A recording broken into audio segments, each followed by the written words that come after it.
Assalamualaikum warahmatullahi wabarakatuh. Baiklah, perkenalkan kami dari kelompok 13. Adapun anggotanya kami yaitu yang pertama saya sendiri, Dian Kesumawardani, dan rekan saya yaitu Susan Rahmania. Di sini kami akan mempresentasikan mengenai kewenangan OJK dalam pengawasan dan pengaturan bank syariah. Berikut penjelasan dari kami. Yang pertama, pengawasan otoritas jasa keuangan terhadap lembaga perbankan syariah. Pembentukan Undang-Undang OJK adalah pasal 34 Undang-Undang Bank Indonesia yang mengamanatkan dibentuknya lembaga pengawasan sektor jasa keuangan independen yang mencakup pengawasan perbankan, pasar modal, industri, keuangan non-modal, serta badan-badan lain yang menyelenggarakan pengelolaan dana masyarakat. OJK dalam menjalankan tugasnya sebagai pengawasan perbankan syariah ternyata tidak melakukan pengawasan terhadap semua aktivitas lembaga syariah itu, melainkan ada beberapa aspek secara khusus diawasi oleh lembaga lain. Dalam hal ini adalah Dewan Pengawasan Syariah, DPS, adalah bagian dari lembaga keuangan syariah yang bersangkutan yang penempatannya atas persetujuan Dewan Syariah Nasional atau DSN. Selanjutnya saya akan membahas mengenai fungsi pengawasan otoritas jasa keuangan terhadap lembaga perbankan syariah. Dasar hukum pemisahan fungsi pengawasan yaitu pasal 34 Undang-Undang Nomor 6 Tahun 2009 tentang Bank Indonesia yang menyatakan, pertama, tugas mengawasi bank akan dilakukan oleh lembaga pengawasan sektor jasa keuangan yang independen dan dibentuk dengan undang-undang. Yang kedua, pembentukan lembaga pengawasan sebagai dimaksud pada ayat 1 akan dilaksanakan selambat-lambatnya tanggal 31 Desember 2010 OJK.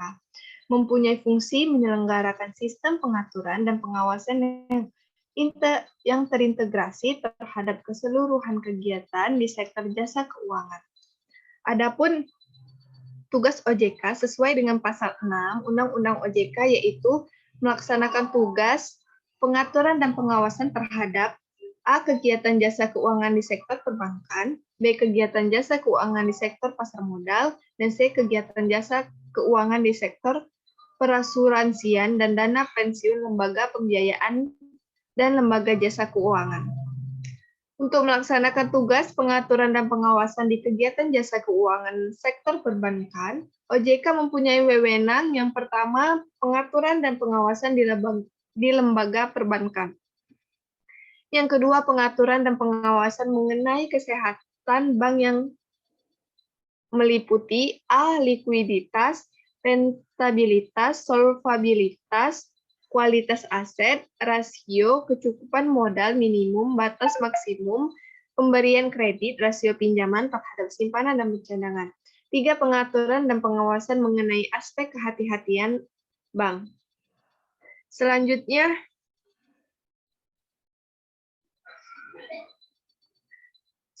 kedudukan PBI yang mengatur bank syariah dan unit usaha syariah setelah berdirinya OJK. PBI ini digunakan sebagai instrumen hukum oleh Bank Indonesia di dalam melaksanakan tugas pengaturan dan pengawasan, khususnya terhadap bank syariah dan unit usaha syariah.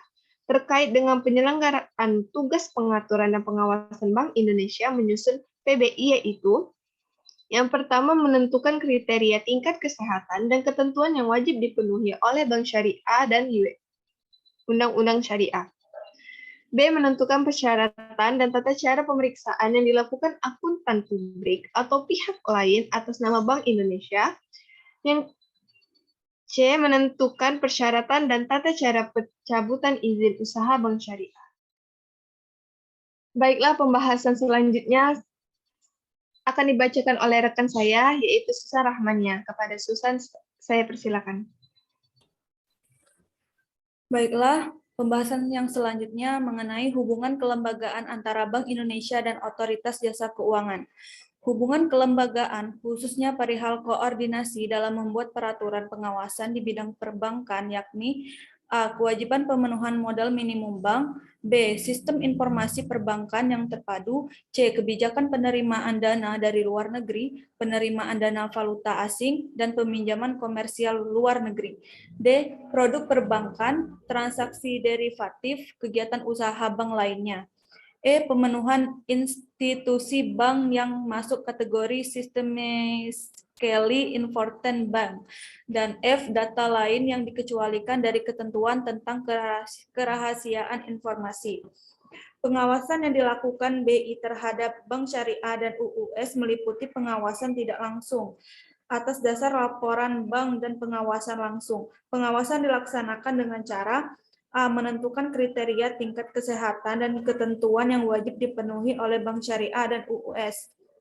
B. Memeriksa dan mengambil data atau dokumen dari setiap tempat yang terkait dengan bank. C. Memeriksa dan mengambil data atau dokumen dan keterangan dari setiap pihak yang menurut penilaian BI memiliki pengaruh terhadap bank. D. Memerintahkan bank melakukan pemblokiran rekening tertentu, baik rekening simpanan maupun rekening pembiayaan. E. Menugasi kantor akuntan publik dan atau pihak lainnya untuk melaksanakan pemeriksaan atas nama BI.